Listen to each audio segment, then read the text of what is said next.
উনুন test of Bengal.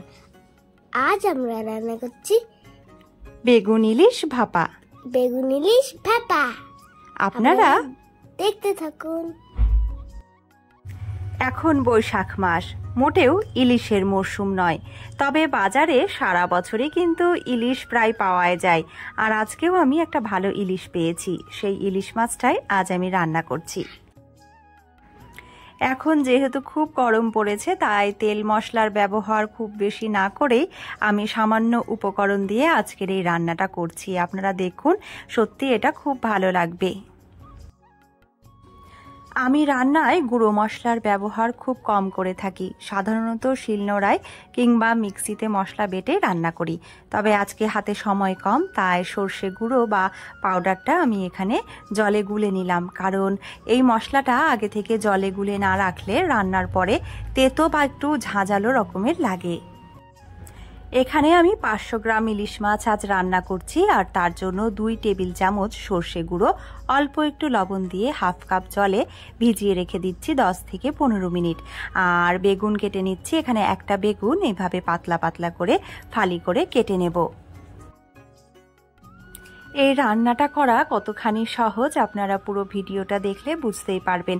আর এই রান্নাটা যতখানি সহজ, খেতে কিন্তু ততখানি ভালো।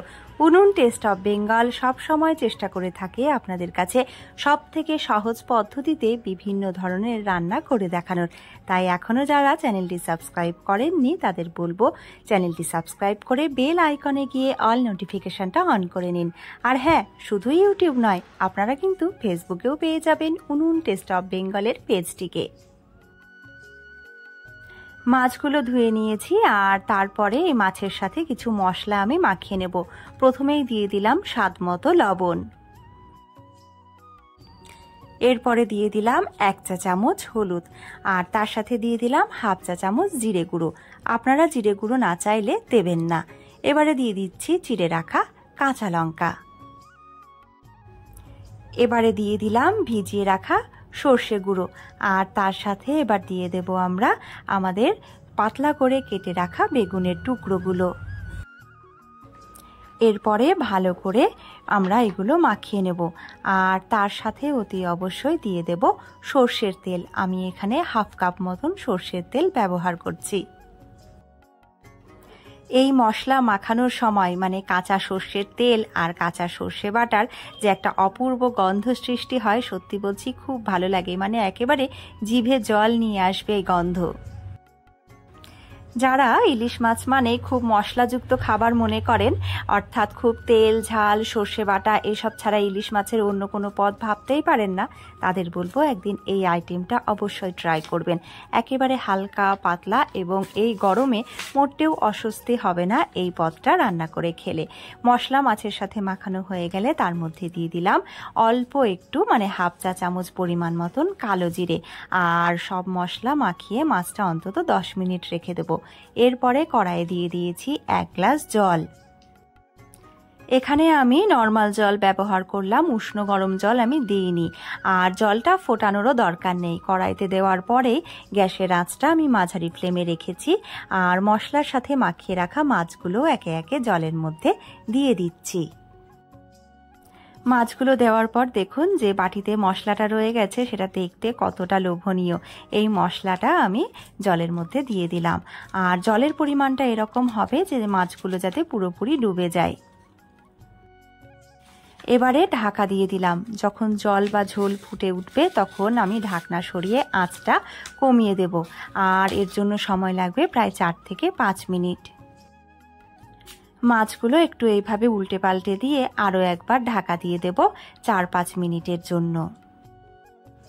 আপনারা অনেকেই টিফিন বক্সে বা কোনো কন্টেনারে ইলিশ মাছের ভাপা রান্না করে থাকেন। চাইলে আপনারা কন্টেনার বা বক্স ব্যবহার করে রান্না করবেন, কিন্তু আমি সাধারণত এইভাবেই ভাপা রান্না করি, মানে বলি যে সব থেকে সহজে রান্নার ঠিকানা। তাই আপনাদের কাছে আমি এই পদ্ধতিটা দেখিয়ে দিলাম। আপনারা চাইলে এইভাবেও করতে পারেন, সেটা আপনাদের পছন্দের উপর নির্ভর করবে। সব মিলে 10 মিনিট মতন লাগবে এই রান্নাটা করতে। 10 মিনিট পর আমি গ্যাস বন্ধ করে 2 টেবিল চামচ কাঁচা সর্ষের তেল আর কয়েকটা কাঁচা লঙ্কা দিয়ে 2 মিনিটের জন্য ঢেকে রেখেছিলাম। আর এবারে আমি গরম ভাতের সাথে এটা পরিবেশন করব। এটা খেতে খুবই ভালো লাগে। আর রান্নাটা আমি একটু ঝোল ঝোল রেখেছি, আপনারা চাইলে শুকনো করেও করতে পারেন। কি দেবো বল, তোর ফেভারিট মাছ? এটা কি গো? তুই বল কি? ইলিশ মাছ টেস্ট হচ্ছে। দিদি এটা কি ইলিশ মাছ? হ্যাঁ। ও ইয়াম্মি ইয়াম্মি ইয়াম্মি ইয়াম্মি। ইলিশ তার সাথে বেগুন। বেগুন খাই না গো। বেগুন খাও না? তরকারিতে বেগুন খাই না গো। আচ্ছা, তুমি বেগুন ভাজা খাও? ঠিক আছে, এই বেগুনটা তাহলে খেতে হবে না গো। ঠিক আছে, ডিমটা তুমি খেয়ে নেবে, আবার মাছ।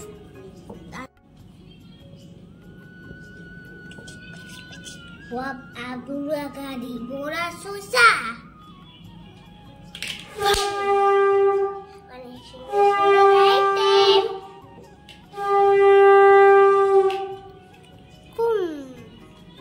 তুমি ভাতটা মাখো, আমি তোমাকে মাছ বেছে দিচ্ছি। হ্যাঁ, তুমি তো ছোট বাচ্চা, তাই মাছ বাছতে পারবে না। দেখি।